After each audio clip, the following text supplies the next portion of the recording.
Annyeonghaseyo! Hello mga kalasa! Good day sa inyo lahat. Nandito tayo ngayon sa ating kusina, siyempre.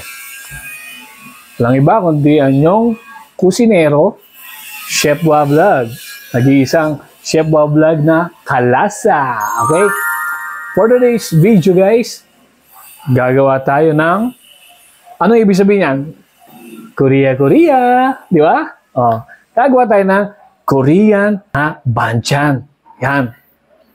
Ito yung typical na kasama ng ng pork na sinasama pag sineserve sa guest. Ayun, gagawin lang muna natin siya. Kasi nakikrave si Mrs. Siyempre. Ang gagawin natin is Bosam Kimchi. Yan.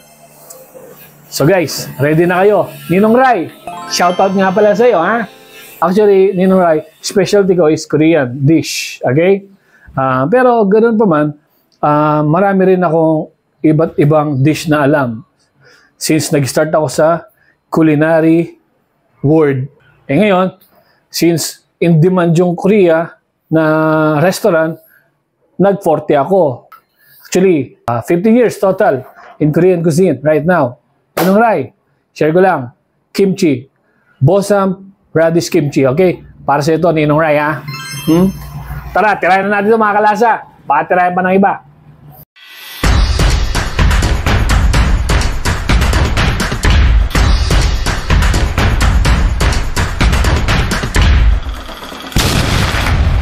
Okay, ito yung mga kailangan natin. Meron tayong Korean radish. Sa Korea, tawag dito mu. Ayan. Mu. Tapos ito, leeks, siyempre. Kaya kailangan rin natin ng carrots. Pwede na yun isa. Onion, pwede na yan. And then, garlic. Okay? Una natin itong tirahin, guys. Pagbalat nito, para na sa ganon, mababad na natin sa asin. Ibababad natin yan sa asin. Yung mga mami dyan na gustong gayahin to, ito, para sa inyo rin to. Makakagawa na kayo kung mga mahilig sa Korean dish. Yan. Actually, marami tayong project. Marami tayong mga gagawin na mga dish. Okay? Marami. Okay? I-share ko lahat sa inyo yan. Okay? Lahat ng mga natutunan ko, dadahan-dahanin natin yan. Siyempre, para hindi masakit, di ba? Kasi pag binigla, masakit.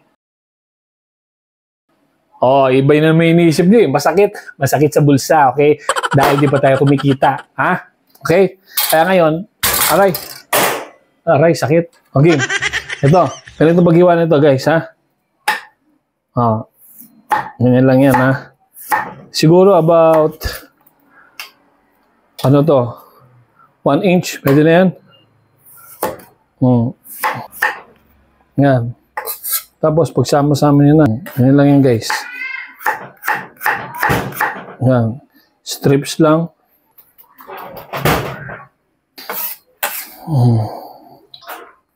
Tapos na. Tapos na natin hiwain to, guys. Ito na. Ngayon, lalagyan natin ng salt para natin, mababad natin siya and then lumambot siya, mamatay. Rock salt. Okay. Local lang, pwede na yan. Yan. Kailangan lahat sila magkaroon. Then, bababad natin siguro mga 30 minutes. Yan. Yan. Hindi naman totally maalat na maalat yan eh. Hindi naman. Kasi pipigayin pa natin yan. Hindi yung kasama na yan sa gagawin natin sauce yung alat niya kasi may sugar tayo. Okay? Next step. Prepare natin yung kasama nito. Which is yung carrots, onion, garlic, saka leeks. Ayan.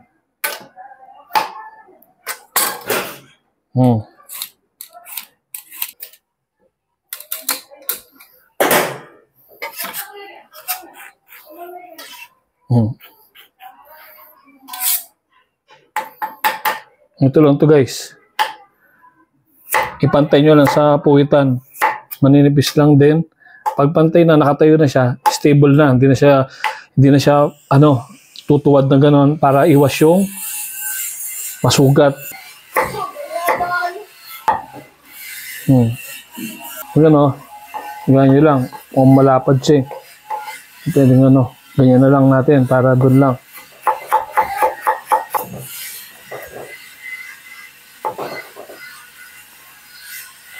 Set aside natin siya. Pagsasama-samahin natin siya dyan. Itong onion. Julienne lang na maninipis. Isa lang. Okay. Ingat lang kayo ha, mga mami. Garlic. Ito, mince lang to. Guys. Yan. Para mas mabilis. Yan. Pwede na yan, guys. Yan, mince. Sama na natin yan dyan. Sa leeks naman. Yung leeks, ganito lang hiwa. Ganyan lang, Yan. Pwede na yan, ha. Ganyan lang. Okay? Paslant lang. Okay? Malinis na mga gulay natin, ha. Guys, ha. Malilinis na yan. Pina-repair ko na yan para mabilis tayo. Tapos na ang ating mga ingredients. Okay? Babalikan natin to mamaya pag ready na. Sasangkapin natin. Abangan nyo guys ha. Kikita nyo, gayahin nyo lang. Solid to. Okay? 30 minutes. Balikan natin to. Okay? At habang bababad natin to, okay? Salamat nga pala sa patuloy na mga sumusuporta sa ating YouTube channel, okay? At kung bago pa lang kayo sa ating YouTube channel, napadaan lang kayo, huwag na mahiya. Please, subscribe. Kung nagustuhan niyo ang ating video, okay? Huwag niyo rin kalimutan, i-hit ang notification bell para lagi kayong updated, okay? Marami kang matututunan. Kay Chef Wa, syempre, Chef Wa Vlog, okay? Abang lang, lagi. Balikan ko kayo guys, ha? 30 minutes. Peace. One eternity later. Guys, tingnan na natin yung radish. Kung medyo malambot-lambot na, okay? Yan. Ayun, malambot na siya. Pwede na yan pag ganyan. Ngayon, since pinabad natin siya sa salt, magad lang tayo ng water. Okay? Para hindi siya maging puro. Okay? Tapos, pipigayin natin yan. Pipigayin natin. Nilagyan natin dito sa kabila. Haluluin nyo lang. Ganyan-ganyan. Lamas-lamasin nyo. Para hindi siya maalat. Pipigayin na natin guys ha.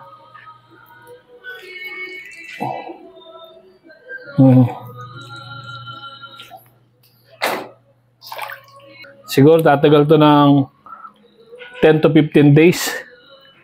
Basta't maganda yung rep nyo na hindi bumababa yung temperature. Yan, guys. Okay na. Okay. And then, titimplahan na natin ngayon. Panoorin nyo, ha. Siyempre, meron tayong kailangan natin na mga Korean product. Dalawa. Meron tayong Gochugaru Pino. Ito, ganito yung itsura niya, nakakalasa. Pino yan. Yan. Saka meron tayong Gochugaru Flakes. Okay? Ilalagay natin muna tong Gochugaru Pine. Okay? Para makut muna natin to na. Yan. Pag nakut na siya, hindi na siya mabasa-basa, pwede na natin isunod yung Gochugaru Flakes. Ito, fine muna. Kunti pa. Sarap to. Yan. Saktong-sakto na yan. Ginamit natin dyan mga 3 tablespoon. Yan. Sige, gamit tayo nito ha. Para makita nyo.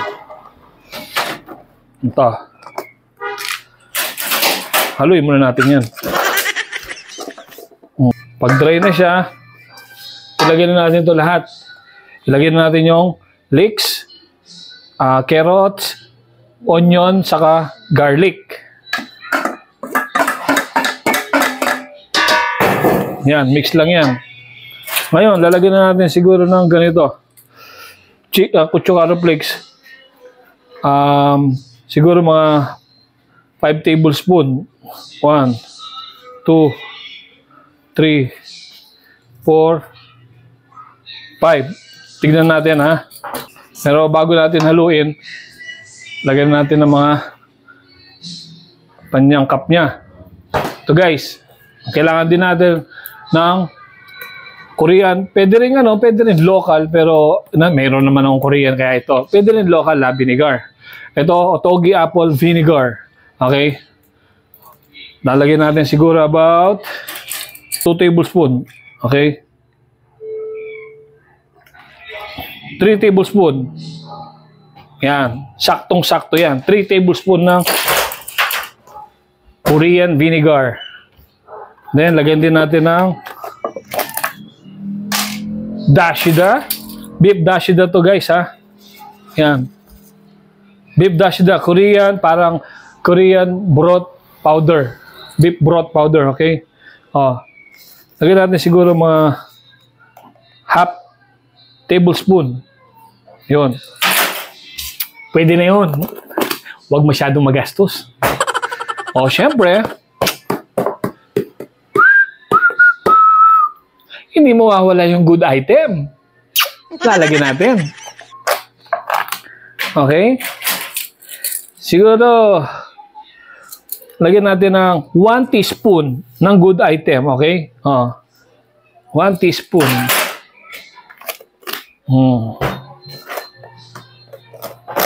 Ngayon, lalagyan din natin ng white sugar. Siguro, white sugar, lagyan natin dito mga 3 tablespoon. 3 tablespoon, okay? 1, 2, 3. Ngayon, i-mix na natin yan.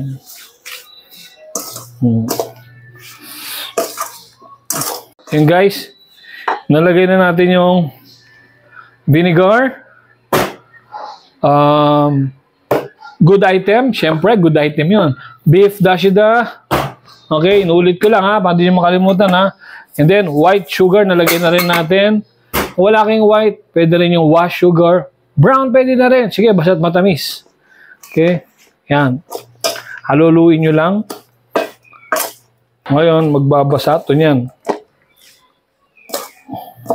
Lagyan pa natin ng 2 tablespoon. 2 tablespoon yan guys ha.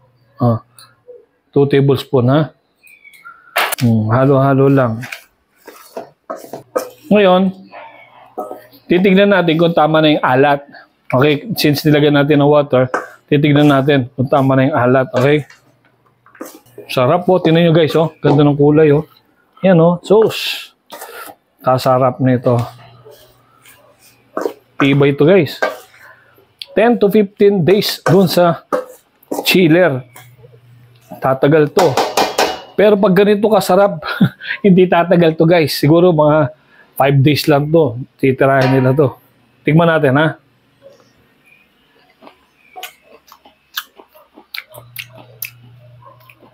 Sakto. Walang labis, walang kulang. Sakto lahat. Okay? Ayos. Tignan nyo lang yung mga nilagay nating ingredients. Okay? Saktong-sakto yun. 2 Korean radish. Yeah.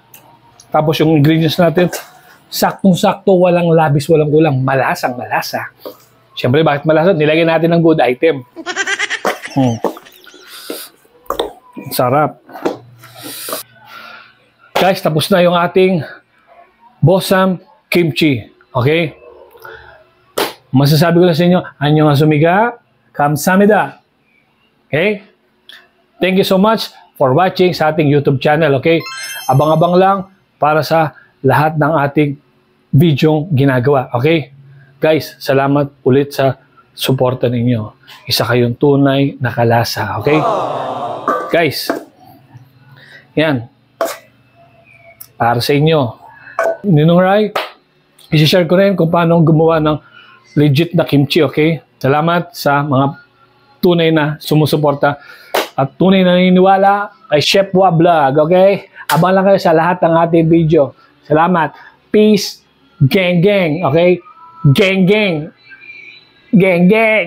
Sarap to. Peace.